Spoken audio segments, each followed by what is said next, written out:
Family কার্ডের মাধ্যমে একটি দল ভোট কেনার কৌশল অবলম্বন করছে বলে অভিযোগ করেছেন এনসিপির আহ্বায়ক নাহিদ ইসলাম।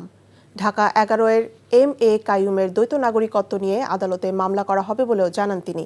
সকালে রাজধানীতে নির্বাচনী প্রচারের সময় নাহিদ এসব কথা জানান। এনসিপির প্রচারে নানাভাবে বাধা দেওয়া হচ্ছে বলে অভিযোগ করেন তিনি। তার দাবি, দেশের বিভিন্ন স্থানে এনসিপির ব্যানার ছিঁড়ে ফেলা হচ্ছে। একটি দল বিভিন্ন এলাকায় ভয়ের পরিবেশ তৈরি করে রেখেছে। এই দলটি আগেও আচরণবিধি লঙ্ঘন করেছে বলেও অভিযোগ তার। অনেকে মামলার হুমকি দিচ্ছে অভিযোগ করে নাহিদ ইসলাম বলেন, নীরব ভোটাররা 12 ফেব্রুয়ারি ব্যালটে তাদের জবাব দেবে।